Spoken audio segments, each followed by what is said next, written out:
هلا اقول لك ازاي تحول دي لدي بالذكاء الاصطناعي. يلا نبدا على طول من غير ما اطول عليكم. طبعا قبل ما نبدا ما تنساش اللايك والسبسكرايب وعمل لي فولو على الانستا برضه، هتلاقي كل اللينكات في الديسكريبشن، وهتلاقي لينك مكتبه الثمنيل برضه تحت عندك في الديسكريبشن لو حابب تحملها. فيها بي اس ديات مفتوحه لتصاميم ومشاريع حقيقيه. طبعا ملف الخطوط اللي هوريه لكم دلوقتي وشويه فونتات وملحقات طبعا كتيره. تقدر تشوف التفاصيل كلها هنا وتشوف التفاصيل على الانستا برضه وتقدر تشتريها. وطبعا السعر ده بعد الخصم وفي خصم حاليا، فلو انت بتشوف الفيديو ده بعد ما الخصم خلص تقدر تكلمني على الواتس واعمل لك خصم مخصوص عشان انت بتتفرج على الفيديو ده. المهم من غير هري، يلا نبدا على طول. طبعا اول حاجه بتروح لشات جي بي تي، هو اللي يعمل لك البرومت احسن ما تبعت انت الكلام ده لجيميناي، فمبتبقاش يعني واقعيه او ممكن بيبقى فيها مشاكل. فانت الافضل بتروح لشات جي بي تي الاول وتبعت له التفاصيل كده بالعربي عادي زي يعني بالمصري. اهو انا بقول له بص عايز برومت تاني حط كذا كذا كده، هعرفك برضه الحاجات اللي انت لازم تقولها للشات عشان يطلع لك احسن حاجه. فطبعا انت لو خدت بالك انا بقول له عايز برومت تاني، لان انا اصلا في نفس الصفحه دي كنت عامل برومت اولاني لصوره مشابهه يعني، بس انا هشرح الصوره التانية. بس هقول لك يعني لان كله كده كده نفس الفكره، وانت بتقعد تعدل لحد ما تظبط معاك يعني. فبص دي كده اول رساله، انا قلت له عايز برومت احترافي لنانو بنانا يخليني انا بقول له يعني يخليني انا على طول في النص جاسوس يعني، وبقول له كل التفاصيل اللي انا عايزها. اللي هو مثلا انا في الصوره دي كنت عايز ابقى في النص وكاني جاسوس ومعايا الصوره كده ومعايا زي السر ده، قصدي كده ان هو يعني كاني ماسكه كده. وطبعا كان في صوره تانية. فالمهم دي كانت التفاصيل بشكل عام يعني، ايا كان الصوره اللي انت هتعملها فتفاصيل عادي بتقولها بشكل بسيط جدا. ومن اهم الحاجات اللي انت لازم تاكد عليها كذا مره، انت تعرفه ان انت عايز برومت احترافي وتقول له ان هي النانو بنانا برضو يفضل، وتاكد عليه كذا مره ان هي تكون واقعيه وما يغيرش ملامحك خالص. فهتلاقي مثلا طلع لك برومت زي ده، انت لو جربته هتلاقيه مثلا فيه مشكله. فانا لما جربته لقيته غير وضعيتي وكده، فاكدت عليه تاني قلت له لا ما تغيرش وضعيتي ولا ملامحي خالص، غير بس لبسي، اكون لابس لبس جواسيس وطاقية واكون ماسك الملف بواقعية جدا. طبعا اي برومت ببعته انا بجربه طبعا على نانو بانانا، اوريكم اللي انا كنت بجربه اهو. فانا كنت فاتح نانو بانانا كده وابعت له البرومت والصورة اللي انا عايزها وهو يطلع لي. اوريكم برضو ازاي بتتعمل بالظبط لو حد مش عارف. طبعا اول حاجه بجهز الصوره بتاعتي. في برضه حاجه يفضل اعملها ان انا مثلا اظبط الابعاد بتاعه الصوره اقصها يعني قبل ما ابعتها لنانو بنان، يعني انا اشوف انا عايزه فين بالظبط. يعني انا مثلا لو في صوره تانية عايزه في الجنب، فاظبطه على طول كده ان هو يبقى في الجنب، لان انا هقول للشات ان هو يبعت لي البرومت ما يغيرش شكله خالص ولا ملامحه ولا كده. فهو هيخليه ثابت زي ما هو كده ويغير بقى الالوان ويغير كل حاجه. فانت مثلا ما تخلوش مثلا كده ولا كده مثلا وتقول له لا انا عايزه على اليمين، فهيغلبك معاه. فانا قصدي ان انت تظبطها كده من الاول. ففي الصوره دي مثلا كنت عايزه في النص وعايزها تبقى مزومه شويه، فانت بتقص كده ان هي تبقى الابعاد زي ما انت عايزها كده. يعني مثلا كنت عايزها كده مثلا، انت تشوف هو مزوم وفي النص بالظبط. فانت كده كده هتقول له متغيرش ملامح ولا وضعيه ولا اي حاجه. فانت تروح بعد ما تقصها تسيبها كده زي ما هي، يبقى كده بقت معانا الصوره اهي. تاخدها عندك بقى مثلا بحطها في تاب كده جنبي هنا، وبعدها وانا في التاب كده بدوس كنترول وسي واروح على جيميناي واعمل كنترول وفي اللي هو كوبي وبيست يعني. وبعد ما الصورة تحمل كده بتأكد ان انا دايس على كرييت ايمج او نانو بنانا يعني من التولز هنا. اروح مختار هنا كرييت ايمج، وبعدها اروح رايح مثلا على البرومت واخده كوبي كده. باخده كوبي كله وبعدها كنترول وسي واروح على جيميناي وهنا كنترول وفي، وبعدها ادوس جنريت واسيبه بقى يشتغل هو لوحده.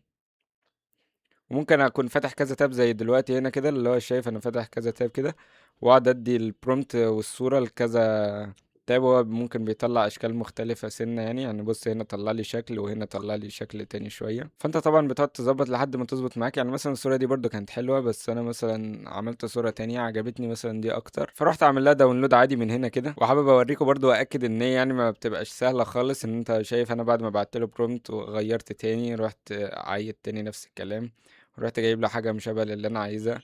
قلت له لا انا عايزها زي دي، زي الصوره دي. والمره دي رحت عشان اعمل البرومت التاني رحت بعت له برضو الكلام والتفاصيل، واكدت برضو ان هو يبقى نفس ملامحي ومن غير ما يغير الوضعيه. بفهمك يعني ان هي ما بتكونش سهله برضو، يعني ما تستناش ان هي تظبط معاك من اول مره. ممكن تقعد تعمل جنريت لبتاع 10 صور مثلا كده ولا اكتر كمان. دي كده المرحله الاولى وهي انك تعمل الصوره. يعني ممكن حد يقف في المرحله دي لو مثلا ما عندوش فوتوشوب او كده، بس انا بفضل ان انت على الاقل خالص لو انت يوتيوبر او كده يبقى عندك فوتوشوب او عندك اي برنامج على الموبايل او اي حاجه. على الاقل خالص يحاول يشيل النجمه دي ومثلا يحط خط كده محترم زي خطوط الثمنيل يعني، ويظبط شويه في الالوان كده ويبقى خلاص يعني كده مية مية. وحتى بصوا كده لما قعدت اتاكد في البرومت ان انا ما اتغيرش الملامح خالص ولا الوضعيه كده، فشوفوا الملامح يعتبر هي بالظبط.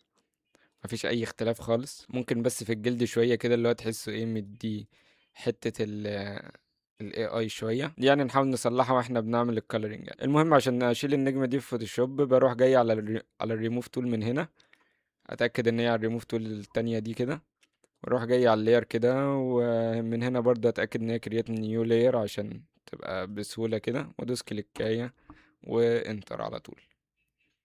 شالها اهو بكل سهوله. اروح واخدهم هما الاتنين كده وادوس كليك يمين، وبعدها اعمل convert to smart object عشان اعملهم كلاير واحده بس. والخطوه التانية بقى اللي انت ممكن تظبط الكاميرا رو فلتر، تروح على فلتر بعدها كاميرا رو فلتر هنا، وتيجي على الجزء بتاع اللايت ده وتزود شويه شادو كده، وممكن شويه اكسبوجر، تقلل هايلايتس، تزود سنة بلاكس وايتس برضه. تشوف انت بقى عينك هي ميزانك يعني طبعا، زي ما احنا عارفين اكيد. ممكن بقى انت تظبط انت كده، وتيجي على الجزء بتاع الافكتس هنا وتزود شوية تكستشر كده عشان زي بريزو كده. وممكن تعلي شاربنينج وتقلل نويز ريدكشن كده برضه عشان يظبط السكين شوية. ممكن انا عايز افتحه اكتر عشان عيني مش باينة قوي. تظبط انت بقى زي ما انت عايز يعني. انا ممكن شايف حاجة زي دي محترمة جدا وحلوة. نيجي بقى لجزء الخط، نفتح بقى مكتبة الثمنيل بتاعتنا، وبعدين نروح على الفولدر بتاع ملف الخطوط، اللي بالمناسبة انت تقدر تحمله لوحده يعني من غير المكتبة كلها. هتلاقي اللينك طبعا برضو تحت في الديسكريبشن. هفتح الملف كده، واجي مثلا على الخط اللي يعجبني، مثلا الخط ده عجبني، اروح واخده كوبي كنترول وسي، وبعدها افتح البروجكت التاني كنترول في، اطبعه مثلا هنا وانا حابب احطه هنا كده. اروح داخل على السمارت اوبجكت دي كده، ادوس على كليكتين هنا، وبعدها مثلا اغير الكلام اللي انا عايزه. احط الكلام مثلا تحت هنا يبقى الجاسوس، وفوق مثلا كده يبقى خيانة الجاسوس، اي حاجة. ولو حبيت احط ايموجي هنا مثلا ممكن يبقى نحط ايموجي. نفتح برضو ملف ديزاينر بي اس دي ده، وبعدين نفتح الفولدر بتاع الايموجيز ده، وممكن ناخد الايموجي ده مثلا، تدوس عليه كده وكنترول وسي، بعدها تروح كنترول وفي، وتحطهم في نفس الجروب ده. تشيل طبعا بتاع الضحك ده، وتحطهم في نفس الجروب كده وتعمل كده. هيطلع معاك حاجة زي دي كده. الخط عملناه في أقل من دقيقة بكل سهولة، مفيش أي مشاكل. هتروح دايس كنترول وإس هنا عشان يسيف البروجكت، فبقت هنا كده هي خيانة الجاسوس أو أيا كان. فمثلا احنا حطيناها اهو كده، بقت الخط اهو جاهز اهو مية مية في أقل من ثواني. واروح فاتح برضو مكتبة الثمنيل كده، واخش على الجزء بتاع كل الملحقات ده، وبعدها اخش على الجزء بتاع البي ان جيز ده هنا، واخش على المهمة دي واجيب البتاع بتاعت الجديد دي. بتستخدم برضو كتير ان هي بتتحط كده فوق على اليمين، تحطها كده بتدي برضو شكل ان تعرف ان الفيديو ده جديد. واروح برضو تاني على المكتبة، اشوف هنا في البي ان جيز في بتاعة الكرايم دي، بما اننا بنتكلم عن مجرم وكلام زي ده، فممكن اخد واحدة منهم كده واحطها بزاوية كده سيكة، واخلي البلندنج مود من هنا اخليه كولر دوج مثلا. كولر دوج اهو. بص انت بتمشي كده تشوف اللي يعجبك كولر دوج في حاجة في حالة زي دي تكون حلوة. وممكن اجي هنا على الماسك وبالفرشة واتأكد ان هي هاردنس عالي، واشيل الجزء ده كده انا مش عايزه مثلا. شلتها اهو، بقت بكل سهولة بشكل جامد اهو مية مية. ممكن ناخدها كوبي كده واحطها في الناحية التانية، او يا اما تروح دايس كنترول وتي هي وتعمل الفليب كده. ممكن تصغرها كده السنة وتعمل كده اهي كده مثلا. وفي برضه اروح برضه لمكتبة الثمنيل برضه زي ما احنا لسه، واروح على الاوفرلايز هنا واشوف مثلا اوفرلاي مناسبة. في مثلا اوفرلاي بتاعت النار دي، بما اننا هنا في نار وكده، ممكن نخليها في الزاوية دي كده، كبرها كده سنة، واحول البلندنج مود بتاعها لينير دوج اد مثلا، او تشوف كلر دوج اللي يريحك، خليها لينير دوج اد. وبعدها اعمل ماسك واشيل بقى الزيادات دي.